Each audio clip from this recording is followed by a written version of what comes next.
Amados, graça e paz. Sejam muito bem-vindos a mais um vídeo neste canal. Curta, compartilhe, comente, se inscreva neste canal para que o Santo Evangelho seja anunciado. E queridos, o Senhor quer falar ao seu coração. Hoje olharemos aqui para Atos capítulo 2, nos versos 37 e 38. Atos 2, 37 e 38, que nos diz: ouvindo eles essas coisas, compungiu-se-lhes o coração e perguntaram a Pedro e aos demais apóstolos: que faremos, irmãos? Respondeu-lhes Pedro: arrependei-vos e cada um de vós seja batizado em nome de Jesus Cristo para a remissão dos vossos pecados e recebereis o dom do Espírito Santo. Ouvindo eles essas coisas, compungiu-se-lhes o coração e perguntaram a Pedro e aos demais apóstolos: que faremos, irmãos? Respondeu-lhes Pedro: arrependei-vos e cada um de vós seja batizado em nome de Jesus Cristo para a remissão dos vossos pecados e recebereis o dom do Espírito Santo. Amados, hoje eu quero tratar sobre o tema a graça de Deus na salvação. A graça de Deus na salvação. Queridos, Deus fez muito mais que salvar um assassino de seu filho. Deus salvou muitos dos assassinos de seu filho. E amados, através da pregação de Pedro, naquele dia de Pentecostes, muitos foram salvos por Jesus, inclusive aqueles que haviam participado direta ou indiretamente da sua rejeição e morte. Queridos, perceba que Pedro declara sem amenizar a culpa deles: este Jesus, a quem vocês crucificaram, Deus o fez Senhor e Cristo. Está no verso 36, capítulo 2. Queridos, Pedro mostra àqueles homens que eles haviam matado o Senhor Jesus. Mas Pedro também lhes anuncia que se eles se arrependessem, poderiam ser perdoados dos seus pecados e assim alcançarem a salvação. Amados, que graça extraordinária! Homens são salvos justamente por aquele que haviam rejeitado e crucificado. Amados, a cruz que parecia representar apenas condenação se tornou esse lugar onde Deus manifesta a sua infinita misericórdia, a sua infinita graça. Pensar, amados, que se Deus perdoou os assassinos do seu próprio filho, pode perdoar qualquer pecador que venha a Cristo em arrependimento e fé, isso enche o nosso coração. Amados, Pedro ainda declara que essa promessa era para eles, para seus filhos e para todos quantos o Senhor nosso Deus chamar para si. E esse episódio, amados, revela algo profundamente consolador. Ou seja, amados, nenhum pecado é grande demais para superar a eficácia da expiação de Cristo. Ou seja, o mesmo sangue derramado pelos pecadores se torna o meio pelo qual esses mesmos pecadores podem ser reconciliados com Deus. Que graça maravilhosa, queridos. A cruz, amados, revela simultaneamente tanto a gravidade do pecado e a grandeza da graça. Quanto mais terrível foi o pecado da humanidade contra Cristo, mais gloriosa se torna a manifestação da misericórdia divina ao oferecer perdão aos culpados. E amados, isso é profundamente glorioso. Por quê? Porque há outro detalhe no texto. Antes que aqueles homens perguntassem: que faremos, irmãos? Né? No verso 37, Lucas ele diz que compungiu-se-lhes o coração. Está aqui no 37. Ou seja, eles foram profundamente convencidos do seu pecado. Esse é o poder de Deus por meio do Evangelho, queridos. Esses homens, esse povo, não apenas sentiram tristeza, mas eles foram atingidos pela graça de Deus aplicada pelo Espírito Santo. Eles foram atingidos pela graça eficaz. Amados, a verdadeira conversão sempre começa quando Deus quebra o orgulho humano. Quando Deus remove toda a autoconfiança e leva o pecador a reconhecer a sua culpa infinita diante do Deus Santo. Isso nos ensina, amados, que ninguém se arrepende por iniciativa própria. A pregação foi feita por Pedro, mas quem abre o coração daqueles ouvintes foi o amado Espírito Santo. É o Espírito quem abre o coração. É o Espírito quem aplica os méritos de Cristo. A palavra foi anunciada externamente pelo apóstolo, porém foi o Espírito quem aplicou essa palavra nos corações. Não foi iniciativa humana. O arrependimento, queridos, não nasce de uma emoção humana, mas o arrependimento nasce dessa poderosa operação da graça de Deus que convence o homem do pecado, da justiça e do juízo. Este convite, queridos, é uma convocação ao arrependimento. Ou seja, é um convite para um reconhecimento sincero do pecado. E também um convite a uma súplica a Deus por perdão. Amados, o arrependimento bíblico não consiste apenas em sentir remorso pelas consequências do pecado, mas em mudar a mente,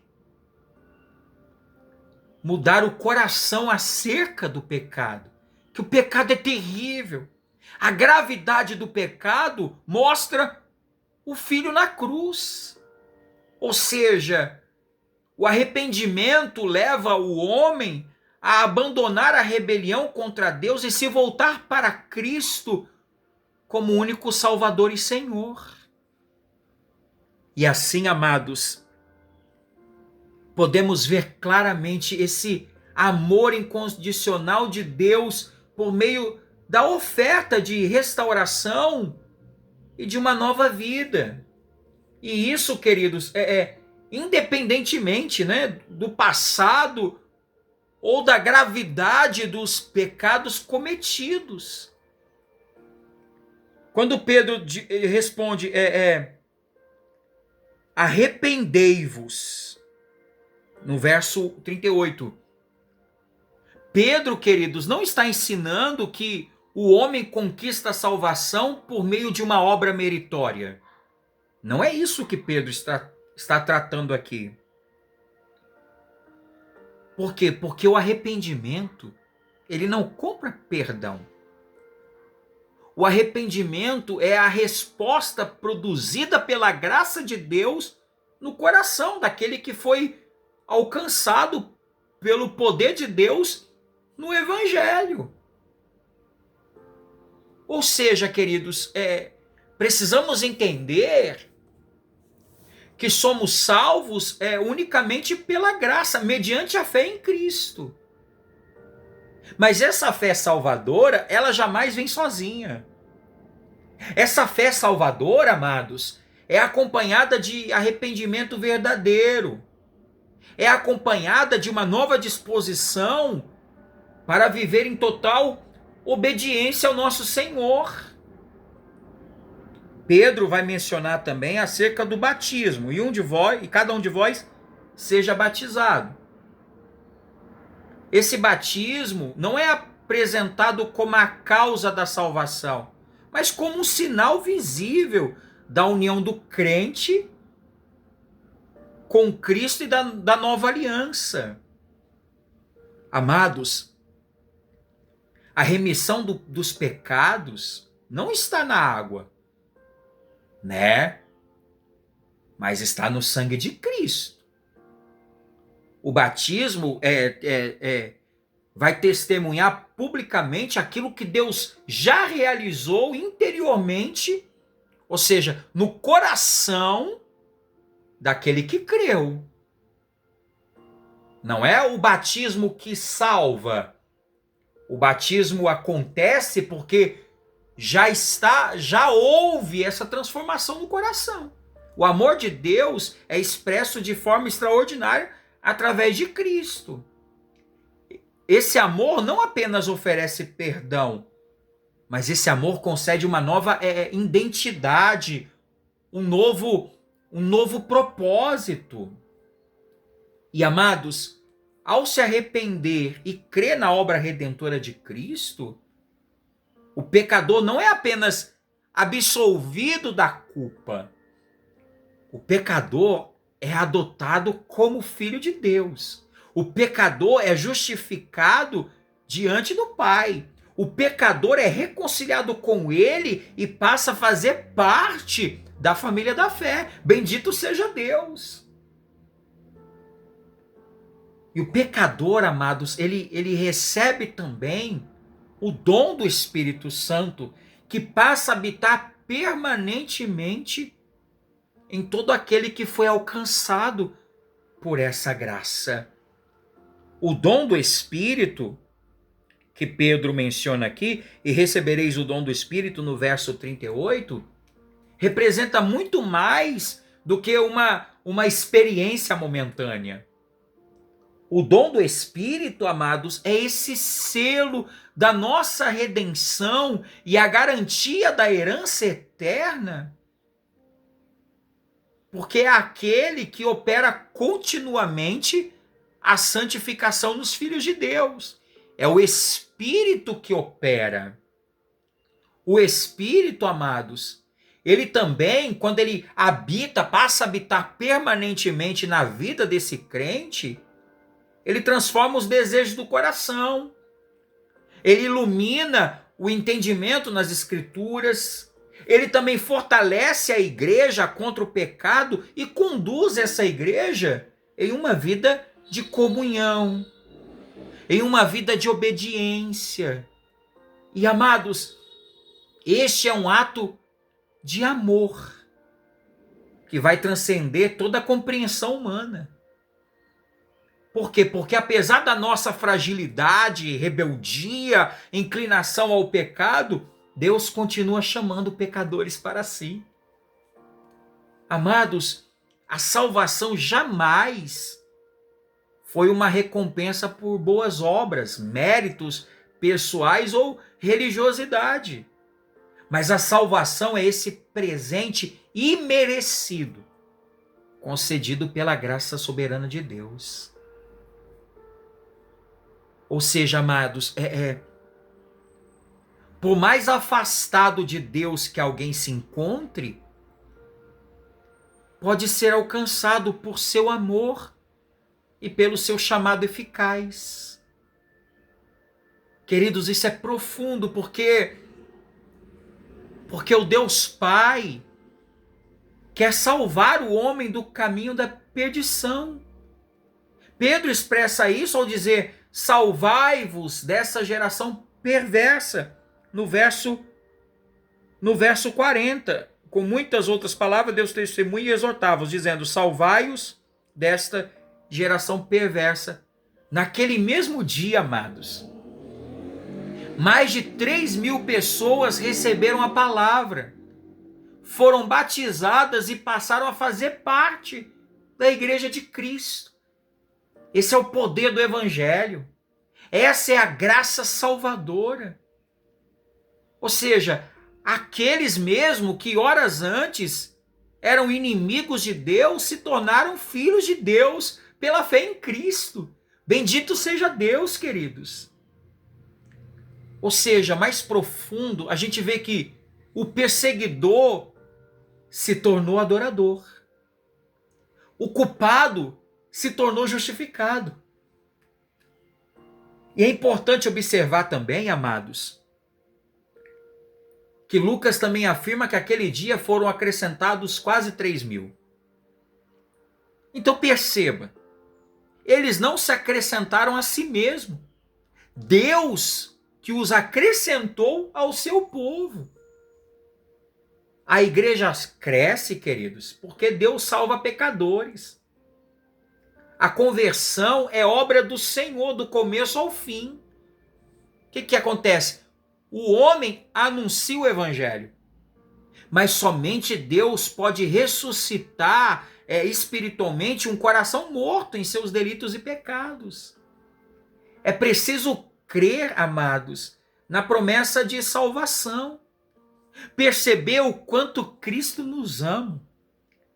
Reconhecer a nossa condição de pecadores. Ouvir a sua palavra e viver em total submissão a ela.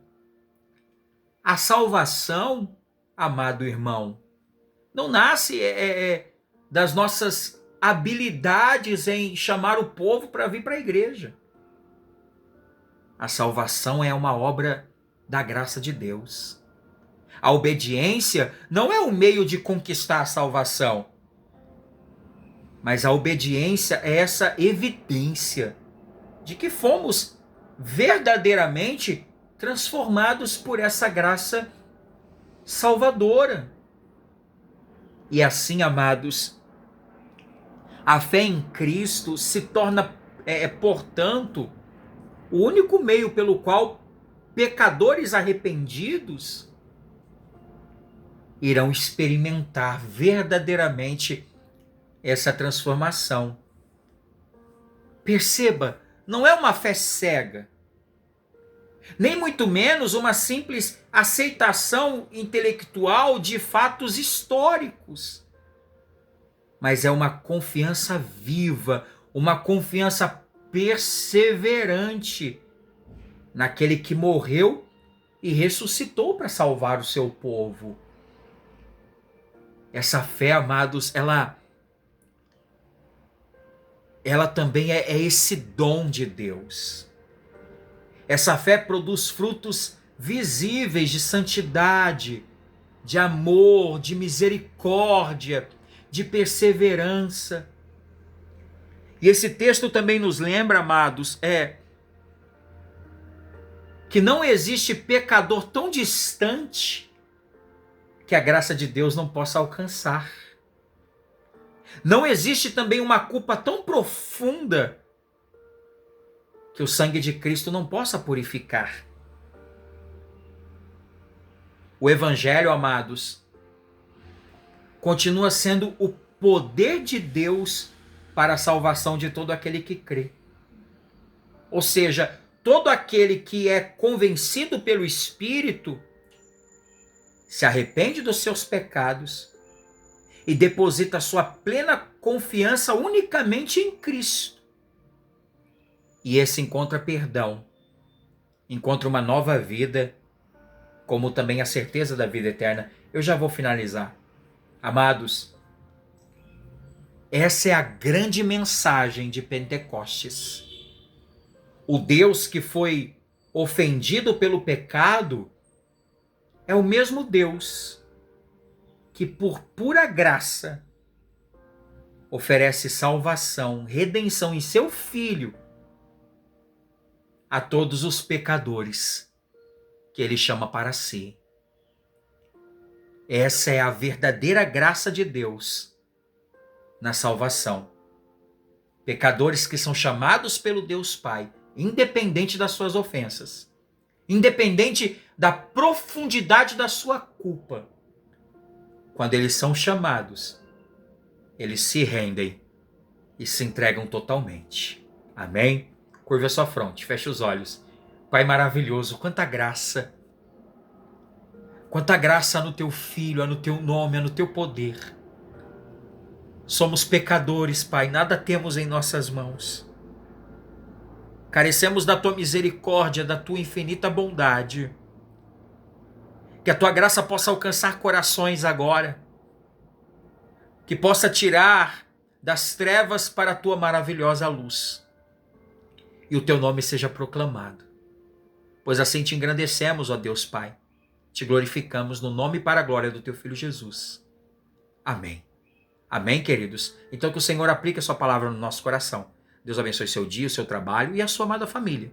E até mais, com reflexões para a vida.